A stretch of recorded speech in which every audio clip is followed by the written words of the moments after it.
vous allez très bien, comme d'habitude. Je suis vraiment très content de vous retrouver pour cette nouvelle vidéo ASMR. Et aujourd'hui, j'avais vraiment envie de vous parler de Tokyo Revengers, un animé qui est sorti cette année et que j'attendais énormément. C'était un des animés que j'attendais le plus cette année. C'est pourquoi aujourd'hui je voulais vous en parler, car les 12 premiers épisodes sont sortis, ce qui conclut une certaine première partie. D'autant plus que je crois que l'animé va faire 24 épisodes, donc on est logiquement à la moitié. Et de toute évidence, on sent qu'il y a un premier arc, un premier arc narratif qui s'est conclu avec ce 12e épisode. Donc je me suis dit que c'était plutôt un bon moment pour pouvoir vous parler de cet animé. Alors déjà, je tiens à préciser, avant de vous dire ce que je pense de Tokyo Revengers et de l'animé bien évidemment, car je n'ai pas lu le manga, vous le savez, je suis plus animé que manga, je précise que je vais spoiler. Donc si vous regardez l'animé, il faut avoir vu les 12 premiers épisodes, et si vous lisez le manga, je crois bien qu'il faut avoir lu les 33 premiers chapitres. Voilà, donc sur ce, je vais pouvoir vous dire ce que j'ai pensé des 12 premiers épisodes de Tokyo Revengers. Alors déjà, j'ai trouvé le début très sympa, avec un pitch de base qui me plaît, que ça soit pour eh bien Takemichi, cette espèce de loser, mais on va en reparler après, et même les histoires de remonter dans le temps, c'est quelque chose qui me plaît vraiment pas mal, même si malheureusement quand on fait des histoires dans lesquelles on remonte le temps, dans la quasi-totalité des cas, il y a des paradoxes temporels. Et les paradoxes temporels, ça crée très souvent également des incohérences. Et malheureusement, Tokyo Revengers possède des incohérences et des paradoxes temporels. Mais à la limite, très sincèrement, je ne vais pas en tenir rigueur. Parce que, comme je viens de le dire, il y en a dans énormément d'œuvres qui traitent du sujet. Donc c'est courant et ça ne me choque pas, bien au contraire, je ne suis pas surpris. Donc ensuite on va se retrouver du coup dans le passé durant cette histoire. Forcément, de toute façon vous avez vu l'animé. Et ce que j'ai bien aimé dans un premier temps, c'est bête mais c'est le groupe de potes, le groupe d'amis de Takemichi qu'on va retrouver au début. J'aime bien le fait que on nous les présente comme des espèces de racailles, de caïds, pour finalement se rendre compte que c'est des collégiens tout à fait normaux et un groupe qui veut un peu se la jouer mais qui au final est juste un groupe d'amis on va dire relativement classique. Mais j'ai trouvé ça bien, du coup ça humanise la chose, mais surtout ça amenait un contraste dès le début que j'aimais bien. Donc aussi ça commençait bien avec Takemichi, puisque comme je l'ai dit, on est vraiment sur un gros loser de 26 ans, mais c'est un loser qui est assumé. Clairement il a un design qui est pas du tout charismatique. On est clairement sur un personnage qui ne se veut pas être classe. Honnêtement son design m'a fait penser à Subaru dans ReZero.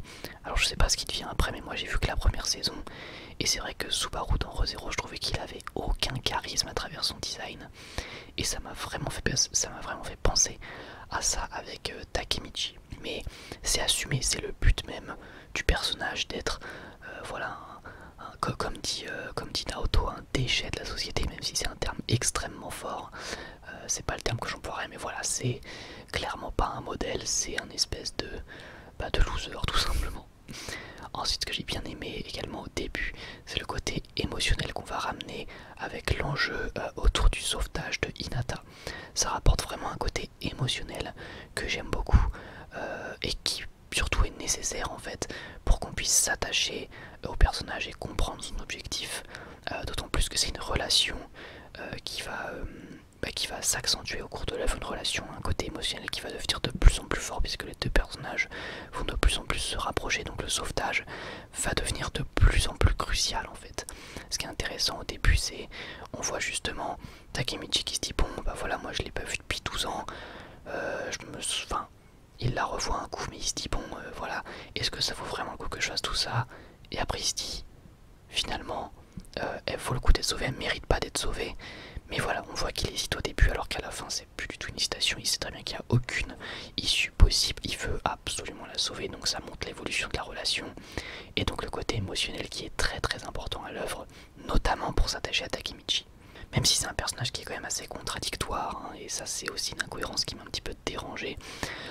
Déjà je comprends pas pourquoi au début, dans le premier épisode quand il revient dans le passé, il se revoit, il se dit que ça craint, il se dit qu'il fait partie d'un gang, que c'est nul, qu'il peut plus se battre, et surtout il se dit voilà ça craint, j'ai une coupe de cheveux ridicule, j'ai des vêtements moches, et puis de toute façon on comprend qu'il trouve que faire partie d'un gang c'est nul, c'est un truc de, pas de collégien justement, donc lui ça lui parle plus. Là où quelques épisodes après, il va trouver le Toman trop stylé et il va limite admirer le gang, chose que j'ai pas trop compris parce que normalement il est censé avoir le recul et la maturité nécessaire pour comprendre qu'être dans un gang c'est vraiment pas ouf. Mais bon, encore une fois, je chipote, c'est une petite incohérence, c'est même une contradiction plus qu'une incohérence, je chipote un peu mais j'avoue que ça m'a un peu dérangé de me dire attends, bah dans l'épisode 1, il trouvait que les gangs ça craint. Et dans l'épisode 3 ou 4, il trouve ça trop classe. Bon, c'est pas très grave, encore une fois. Et puis après, le fait qu'il intègre le gang, bon là c'est normal, puisque de toute façon c'est ce qu'il doit faire pour pouvoir sauver Hinata. Donc là-dessus, c'est logique. On peut se dire que du coup, il s'intègre dans le truc, il fait partie, il y a l'esprit de groupe, tout ça. Donc voilà, encore une fois, je chipote. C'est pas grand chose, mais ça m'a juste un petit peu tiqué. Mais voilà. Sinon, il y avait quand même des trucs vraiment encourageants dès le début. Je pense notamment au fait que je pensais que Takemichi allait vraiment évoluer dès le début. C'est suite à son combat face à Kiyomasa que j'ai trouvé vraiment très cool. Une scène que j'ai beaucoup aimée, c'est quand il va affronter Kiyomasa pour la première fois face à sa peur. C'est-à-dire il sait clairement qu'il va prendre cher, il sait clairement qu'il va perdre, voire même qu'il va limite mettre sa vie en jeu, mais il va quand même le sourire aux lèvres. J'ai trouvé ça super badass, super stylé, super classe. Je me suis dit ok, ça c'est vraiment très bien. Et à ce moment-là, j'avais plus aucun doute sur Takemichi. Je me suis dit ça va être un personnage inspirant, fort, pas spécialement fort par sa force physique, mais qui voilà va être entreprenant, etc. Malheureusement, je vous avoue que ça n'a pas vraiment été le cas. J'étais un petit peu déçu par ce côté-là, par le personnage principal. J'ai eu du mal un petit peu à m'attacher. Alors évidemment que j'étais attaché quand même au personnage parce que ça reste le personnage principal et bah mine de rien il a de bonnes intentions, donc évidemment que j'avais quand même de l'intérêt, de l'attachement pour Takemichi, mais par rapport à d'autres personnages d'anime, bah c'était relativement moindre, on va dire, malheureusement. Ensuite on a un univers et un esprit qui est donc l'esprit des gangs, clairement, donc avec le Toman et les autres gangs. Alors c'est relativement nouveau je trouve. Alors on a tous déjà vu des espèces de racailles et des gangs dans les animés, notamment dans les années 90 avec les mecs qui avaient la banane, tout ça, mais j'avais jamais vu d'animé centré vraiment sur le sujet.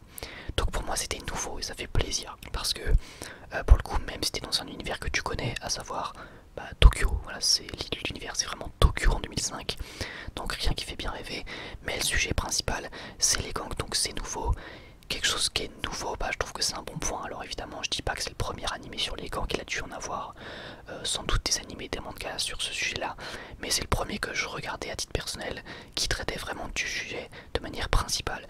J'ai trouvé ça intéressant parce qu'encore une fois c'est de la nouveauté, mais pour autant, et là c'est vraiment, mais vraiment personnel, c'est vraiment peut-être que moi, mais bah cet esprit gang qui m'a pas trop parlé en fait, pour être tout à fait franc avec vous, ça m'a pas trop fait vibrer, j'ai pas trouvé ça, ça m'a pas envoyé de magie ou de frisson particulier si vous voyez, c'est, voilà, l'esprit gang m'a pas touché, mais là pour le coup c'est vraiment personnel, c'est pas nécessairement un défaut à l'œuvre, mais c'est quelque chose où je me suis dit bon bah voilà, cet univers là des gangs, bah ça me parle pas trop. Et finalement pourquoi ça me parle pas trop, bah c'est parce que les personnages qui font partie du gang, et même les gangs de manière générale, bah c'est pas des gentils en fait.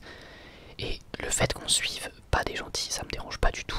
Des fois ça a déjà été fait dans plein d'autres œuvres et parfois c'est vraiment génial. Le problème c'est qu'on va nous les présenter comme des gentils. On nous présente le gang comme des héros. Quand on nous présente Mikey et Draken, on nous présente ça un petit peu comme, c'est pas un petit peu, on nous présente ça comme des membres de gang certes, mais plus le va avancer, plus Takemichi va s'intégrer au gang, plus on va essayer de nuancer les personnages, leur attribuer des valeurs, etc. Et c'est très bien, parce que c'est comme ça qu'on s'attache à eux. Le problème, c'est que j'avais beau voir des scènes où on les voit dans un esprit de fraternité, on les présente un petit peu comme voilà, des mecs de valeur, des mecs qui veulent être dans un gang mais pas aller spécialement trop loin. À chaque fois qu'il y avait des scènes où ils étaient un petit peu nobles, entre guillemets, dans ma tête je me disais, oui mais attends, leur objectif c'est quoi? Leur objectif c'est de conquérir le pays. Ça n'a rien d'un objectif noble, ça n'a rien d'un objectif gentil. Et encore une fois, le fait qu'ils soient pas gentils, c'est pas le problème. Mais on nous les présente comme des mecs de valeur, etc. Et leur objectif, c'est de conquérir le pays. Donc j'ai pas trop compris, j'ai vraiment pas trop compris pourquoi nous les présenter comme ça. Alors c'est intéressant, encore une fois, de nuancer les personnages. De pas nous dire, bon bah voilà, Mikey Draken, c'est des méchants, point. Évidemment qu'il faut pas nous les présenter comme ça. Mais du coup, j'avais un petit peu du mal à vouloir, on va dire, le succès des personnages.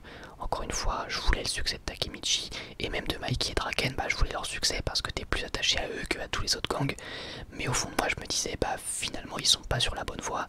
Ces mecs-là, s'ils sont si sympas, pourquoi ils vont pas juste faire des études ou vous voyez, ou devenir sportifs de haut niveau? S'ils veulent conquérir le pays, c'est pourquoi en fait?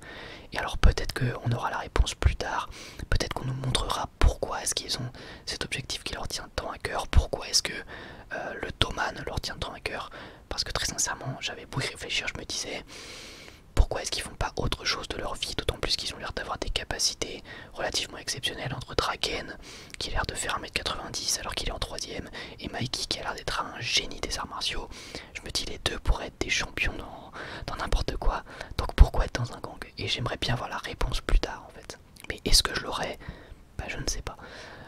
Mais encore une fois on pourrait croire que je chipote, mais ça c'est encore lié au fait que je suis pas très dans l'esprit des gangs et des trucs comme ça. C'est peut-être pour ça que je remets tant en question la légitimité, on va dire, de Draken et Mikey en tant que personnages auxquels on est censé s'attacher. À titre personnel, si je prends une scène qui m'a vraiment marqué, une des meilleures scènes pour moi de la saison, c'est quand Mikey et Draken vont à l'hôpital pour aller voir une fille qui s'est faite agresser, et du coup il y a les parents qui arrivent, notamment le père, et qui dit voilà, clairement vous êtes des voyous, vous êtes des déchets, tout ça. Alors évidemment, je dis pas que c'est des déchets, pour moi le mot déchet c'est vraiment extrêmement fort, mais d'un autre côté, t'as Mikey qui commence à dire oui mais c'est pas de notre faute tout ça, et moi j'étais clairement en mode certes, c'est pas techniquement de votre faute, mais l'image que vous renvoyez, ce à quoi vous vous associez, c'est une image de gang, donc vous devez faire face à cette image-là. Et j'étais clairement du côté du papa de la fille à ce moment-là. Et d'ailleurs, c'est pour ça que j'adorais cette scène, c'est Draken qui dit, clairement, qui apprend, on va dire, à Mikey, voilà, baisse la tête, sois un homme, et prends le poids de tout ça sur tes épaules. Ça aussi, bon sang, c'était vraiment très très badass, très très stylé, et c'est pour ça que j'ai vraiment bien aimé pour le coup. Draken dans cette saison, c'est le personnage je pense que j'ai le plus apprécié, alors que pourtant encore une fois j'étais pas tout à fait, on va dire, en accord avec son objectif, qui est encore une fois l'objectif du Toman, conquérir le pays. Pour moi c'est relativement flou. Ensuite, autre chose qui peut paraître un petit peu bizarre, encore une fois c'est du chipotage, je dis pas que c'est très grave, mais les parents de Takemichi, où est-ce qu'ils sont? Parce qu'on les voit jamais. À un moment on voit Takemichi dans sa maison, mais on voit pas de parents particuliers. On pourrait croire qu'ils sont au taf, mais on les voit jamais, on ne les mentionne jamais. Takemichi rentre hyper tard le soir, il est tout le temps roué de coups, parfois c'est complètement abusé, il se prend un couteau dans la main, bref. C'est un petit peu bizarre qu'on ne mentionne pas ses parents. En plus ça aurait pu être relativement drôle avec le fait de remonter le passé, mais bref, à la limite on va passer. Par contre, l'incohérence qui pour moi ne passe pas du tout dans cette saison, c'est le fait qu'il y ait deux Takemichi. Je m'explique, il y a le lui du passé et le lui du présent. C'est-à-dire que le lui du présent, quand il est dans le présent, eh bien, on va dire que c'est le lui du passé qui reprend le contrôle. Je sais que c'est un petit peu dur à expliquer, mais techniquement, si vous avez vu l'anime, vous voyez ce que je veux dire. En gros, quand il est dans le passé, c'est lui qui contrôle le lui du passé, mais quand il revient dans le futur, et c'est le lui du passé qui redevient lui-même. Et c'est pour ça qu'à un moment Hinata dit ah dis donc t'étais redevenu immature pendant 2 semaines, là t'es redevenu, on a l'impression que t'es redevenu mature, c'est bizarre, etc. seule à mentionner ça. Mais moi je me dis, est-ce que le lui du passé, quand il reprend le contrôle, est-ce qu'il a les souvenirs? Mais dans ce cas c'est hyper bizarre parce que c'est pas lui qui contrôlait son corps. Est-ce qu'il a pas les souvenirs? Et dans ce cas c'est hyper bizarre parce que bah, genre il se souvient pas des 2 dernières semaines, tu vois. Donc pour moi ça c'est vraiment bizarre. Et c'est un truc qui m'a un petit peu tiqué, c'est de me dire voilà, à un moment je crois qu'il revient après 2 semaines. Je me dis mais pendant ces 2 semaines, Takemichi, bah, il était redevenu le 8 de 14 ans, mais est-ce qu'il avait les souvenirs ou pas? S'il avait les souvenirs, bah, il devait se poser 1 million de questions, mais visiblement il les avait pas les souvenirs. Donc est-ce qu'il a eu un blackout pendant 2 semaines? Bah mais c'est bizarre parce que c'est pas du tout mentionné. Donc bref, pour moi c'est vraiment la seule incohérence qui vraiment m'a tiqué, où je me suis dit là pour le coup c'est pas logique. Mais bon, est-ce que ça m'a gâché mon plaisir devant Tokyo Revengers? Non, pas spécialement, mais il faut mentionner les incohérences, c'est important. Mais bon voilà, là vous devez vous dire, finalement t'as pas aimé. Non, on va passer au point positif. J'ai vraiment bien aimé cette première partie de Tokyo Revengers, j'ai trouvé ça cool. Et pourquoi est-ce que j'ai trouvé ça cool malgré le fait que je suis pas spécialement attaché au personnage? Parce que, encore une fois, je suis pas très attaché à Takemichi, je suis pas très attaché à Mikey ou Draken. Pourquoi j'ai bien aimé? Et bah parce que devant Tokyo Revengers, tu t'ennuies pas. Et ça c'est hyper important, peu importe que tu sois pas spécialement attaché au personnage. Et pourtant pour moi c'est vraiment un des points les plus importants dans un animé, les personnages. Mais tu t'ennuies pas dans Tokyo Revengers. Le rythme est très bon, il se passe toujours quelque chose, t'as toujours envie de voir la suite. Il y a beaucoup de cliffhangers, je compte plus les épisodes où à la fin je me suis dit oh là là, il me faut la suite il me faut la suite la semaine prochaine quoi. Et ça c'est hyper important. Et ça montre que le scénario, mine de rien, il a beau avoir quelques incohérences, il a beau avoir des personnages qui me font pas spécialement vibrer, et bah attends, il va voir la suite. Ça prouve que le scénario il est bien foutu. Et du coup rien que pour ça, bah je suis super curieux d'avoir justement la suite. Du coup pour revenir quand même sur Takemichi, le personnage principal, bon, je vous avoue qu'il m'a quand même bien saoulé parce qu'au début, comme je vous l'ai dit, je pensais vraiment qu'il aurait une évolution, qu'il allait se prendre en main. Et le problème c'est qu'on a l'impression que Takemichi a des ambitions, qu'il a des envies, mais qu'il met pas tous les moyens pour que ça arrive. Ou alors, plutôt, qu'il est un peu bête. c'est peut-être bête justement ce que je dis, mais j'ai l'impression qu'il est naïf et il est bébête quoi. Et genre ça m'a un petit peu saoulé tout au long de l'animé. C'est vrai que c'est un peu un cliché de dire qu'il pleure tout le temps, mais je suis désolé, c'est une réalité, il pleure tout le temps. Ça me dérange pas les personnages qui pleurent, mais dans ce cas tu agis derrière, tu fais quelque chose pour ne plus pleurer, pour améliorer la situation. À chaque fois j'ai l'impression que il pleure, il se motive, il se fait un monologue dans sa tête où il se dit non il faut que je sauve machin. Il rebelote, au final il fait pas grand chose, il repleure, il se remotive, etc. Le plus criant c'est dans le combat, dans l'épisode 9 ou 10, où t'as le combat voilà, entre le Toman contre l'autre gang, et il est clairement, il ne sert à rien, il se fait victime, et il ne sert à presque rien en tout cas. Et ça c'est dommage, jusqu'à évidemment, je crois c'est l'épisode 10 ou l'épisode 11, où là, je crois c'est l'épisode 10 ouais, où là pour le coup il agit, il devient stylé, il affronte Kiyomasa, il lui fait un espèce de coup bizarre, et là du coup à ce moment là tu te dis oui, enfin tu fais quelque chose. Et finalement dans cet épisode 10 j'ai l'impression de retrouver le Takemichi qui s'était justement déjà opposé à Kiyomasa et qui voilà malgré son manque de force etc va quand même essayer, au moins essayer de faire quelque chose même si ça n'a pas un succès. Et là en l'occurrence il y a le succès qui va, mais au moins essayer. Et j'ai eu cette sensation de retrouver ce Takemichi là et ça fait plaisir. Le problème, c'est qu'après, quand il réussit sa mission, qu'il retourne dans le présent, et bah j'ai l'impression d'avoir retrouvé le Takemichi de l'épisode 1, et même lui il le dit, j'ai l'impression de pas avoir changé, et c'est pas normal. Le mec il a vécu des trucs de fou, il est censé avoir pris en confiance en charisme, il s'est prouvé à lui-même qu'il était capable de faire quelque chose. Je veux dire, le mec, il a quand même changé l'avenir, il a quand même sauvé la vie de quelqu'un, et là on le retrouve dans l'épisode 11 et 12, où il manque complètement d'assurance, il est complètement paumé, il manque complètement de confiance en lui. Et là tu te dis mais quand est-ce qu'on va sortir de cette boucle? Quand est-ce qu'il va enfin prendre confiance en lui? Et en plus pour le coup, je suis désolé mais son design l'aide vraiment pas, surtout quand il est dans le présent, c'est vraiment pas terrible. Et à la fin il m'a énervé, notamment en épisode 12, où là c'est l'épisode où il m'a le plus énervé pendant les 3 quarts d'épisode. Mais on va parler du dernier quart après. Dans les 3 premiers quarts, et bah il va être là, il n'arrive pas aborder Hinata alors que techniquement lui ça fait que quelques minutes qu'il l'a plus vu, puisque bah il l'a vu dans le passé. Alors certes c'est le passé, mais il l'a quand même vu. Je veux dire, il se souvient de qui c'est, etc. Et il n'arrive pas à l'aborder, il n'arrive pas à lui décrocher un mot. Je veux dire, il est là, oui, non, c'est pas mon collier, c'est peut-être une réplique, mais mec, mais ouvre les yeux, quoi, clairement. Et ça, c'est juste agaçant. Pourquoi? Bah parce que ça rend le personnage bête volontairement. Et pourquoi on rend le personnage bête? C'est pour faire avancer l'intrigue. Et évidemment que l'intrigue avance, c'est nécessaire, c'est une bonne chose. Mais j'aime pas quand c'est la débilité du personnage principal qui fait avancer l'intrigue. Ça me saoule. Parce que techniquement, s'il arrêtait de tourner autour du pot, s'il lui avait dit pour son collier, etc., et bah les événements de la suite ne seraient pas arrivés. Je trouve ça dommage qu'il s'est pas trouvé un autre moyen. J'aime pas le fait que ce soit le perso qui soit débile, qui emmène la suite. Bref, dans ce dernier épisode, oui, il m'a énervé avec son manque d'assurance, avec le fait que, voilà, même à un moment, Hinata lui dise, bah voilà, j'arrive plus à oublier ce mec-là, il comprend qu'elle parle de lui, et après il se dit, non mais je vais me prendre un râteau, non mais, bref, vous m'avez compris, ça m'a vraiment agacé, sincèrement. Mais après, il est sauvé par le dernier quart de l'épisode. Vous avez vu l'épisode, il y a Akun qui vient détruire la voiture de Hinata. Il n'y a que Hinata qui meurt parce que Takemichi n'était pas présent. Encore une fois, vous avez vu l'épisode. Et là, du coup, la scène, il faut le reconnaître, est vraiment pleine d'émotions. Et ça te fait forcément quelque chose parce que mine de rien, t'as suivi ces personnages. Et moi, j'avais surtout la haine pour Takemichi qui était si proche du but. Mais j'avais déjà la haine avant même l'accident. Parce que techniquement, il y avait tout qui lui tendait les bras. Il pouvait refaire sa vie avec Hinata. Il suffisait juste de pas être bête. Et le fait qu'il sa bêtise, non seulement fait qu'il a manqué son occasion, mais en plus elle est morte. Donc j'étais un peu deg, mais il faut reconnaître vraiment la scène est très émouvante, très bien faite, très bien animée en plus.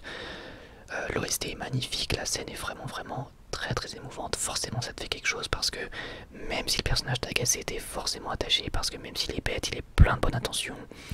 Et donc forcément ça m'a fait quelque chose et je me suis dit bon sang, il fallait que ça arrive pour que le manga, enfin pour que l'anime avance, mais c'est quand même vraiment très frustrant. Et voilà, évidemment que ça m'a fait quelque chose. La scène est vraiment magnifique, il n'y a rien à redire là-dessus. Et de manière générale, il y a pas mal de scènes comme ça que j'ai vraiment kiffé dans Tokyo Revengers. Et ça c'était vraiment la scène émouvante qui m'a fait kiffer. Enfin qui m'a fait quelque chose plutôt. Ce qui m'a fait kiffer justement, c'est ce qui vient juste après. C'est la sensation que ça y est, il lui fallait un traumatisme pour avancer. Parce qu'en réalité, j'ai l'impression que ce traumatisme qu'il a eu de voir, il a littéralement vu sa copine exploser sous ses yeux. J'imagine qu'il est traumatisé et j'imagine que ça y est, sa détermination, ça va être quelque chose de concret. Ce qui m'a fait tilter, ce qui m'a fait kiffer, c'est de devoir dire clairement une phrase ultra ambitieuse.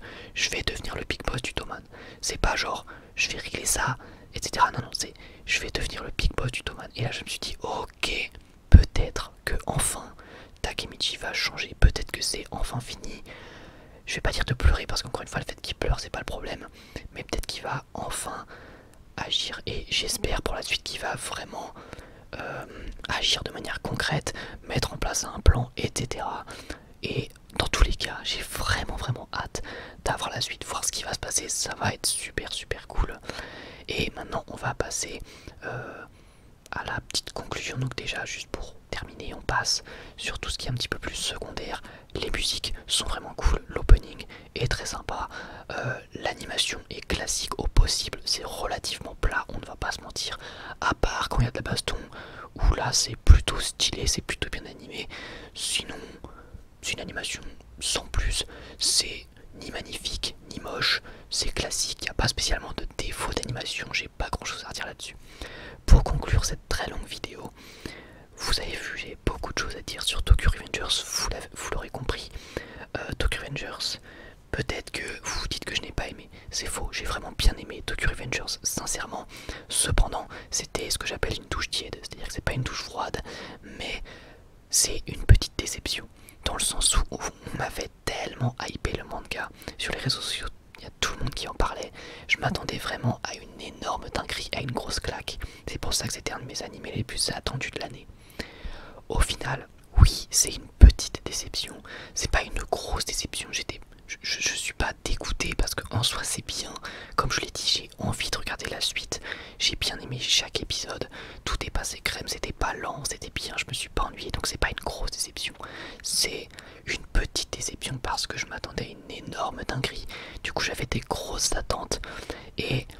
j'aurais mieux fait de le revoir à la baisse. Et il y a pas mal d'animés comme ça qui arrivaient pour lesquels à présent je vais revoir mes attentes à la baisse. Je pense à Chainsaw Man, mais là c'est encore pire que Tokyo Revengers. Tout le monde hype, mais alors sur hype le truc. Tout le monde dit que le manga est une vraie dinguerie, une révolution du genre, presque. Et bah écoutez, je vais pas trop l'attendre. Le trailer est absolument magnifique de Chainsaw Man, mais je garde mes réserves. Peut-être que ça va pas me plaire, et du coup je préfère à la limite être surpris à ce moment là. Mais bref, pour revenir sur Tokyo Revengers, pour conclure, même si j'ai pu souligner pas mal de points négatifs, pour moi c'était important de les souligner, mais sincèrement j'ai bien aimé. Tokyo Revengers, c'est un bon animé, j'ai hâte de voir la suite, et évidemment qu'une fois que la première saison sera terminée, j'en reparlerai sur la chaîne et là on pourra faire un bilan global. Mais pour l'instant, vraiment sincèrement, j'ai pas envie que vous pensiez, malgré tous les défauts que j'ai pu citer, que j'ai pas aimé, parce que c'est faux, j'ai vraiment bien aimé. C'était vraiment cool déjà, comme je dis, d'avoir un contexte nouveau avec les gangs, même si moi ça me parle pas trop, bah c'est quand même de la nouveauté. Voilà, c'était cool de suivre cette histoire là, et c'est cool de suivre cette histoire là parce que c'est pas terminé, et j'ai vraiment hâte de voir la suite. Mention spéciale quand même à Draken, qui a eu des scènes que j'ai vraiment bien aimées, qui mine de rien a des valeurs plutôt sympas, même si encore une fois l'objectif du Toman n'a rien de vraiment très noble, et de ce fait j'ai du mal à m'attacher à ce groupe. Voilà, mais malgré tout, je me répète parce que j'ai pas envie que ce soit mal interprété, j'ai quand même bien aimé cette première partie de Tokyo Revengers. C'est juste que j'ai pas mal d'attentes pour la suite, parce qu'on m'a promis des dingueries, et je sais que vous m'avez pas menti, il y aura des dingueries, je les attends, c'est tout, mais j'ai quand même bien aimé cette première partie. Voilà, bah écoutez, je vous remercie de m'avoir écouté, je vous invite vraiment à me dire ce que vous avez pensé de cette première partie, de ces 12 premiers épisodes de Tokyo Revengers dans les commentaires, j'ai vraiment hâte de vous lire. Voilà, respectez mon opinion encore une fois, j'ai bien aimé, mais je vous invite bien tout simplement à me dire si vous êtes d'accord avec moi ou pas, hein. Vous pouvez très bien ne pas être d'accord, quels ont été vos personnages préférés, etc. Et puis voilà, je vous remercie énormément pour votre soutien. En ce moment sur la chaîne, il y a vraiment pas mal d'abonnements et même pas mal de soutien de manière générale sous les vidéos. Donc merci beaucoup, vraiment merci pour les likes, les abonnements, les commentaires. Vraiment vous êtes géniaux et je vous kiffe tout simplement. Donc merci beaucoup à tous. Et moi j'ai plus qu'à vous dire à la prochaine. Prenez soin de vous. Bye tout le monde.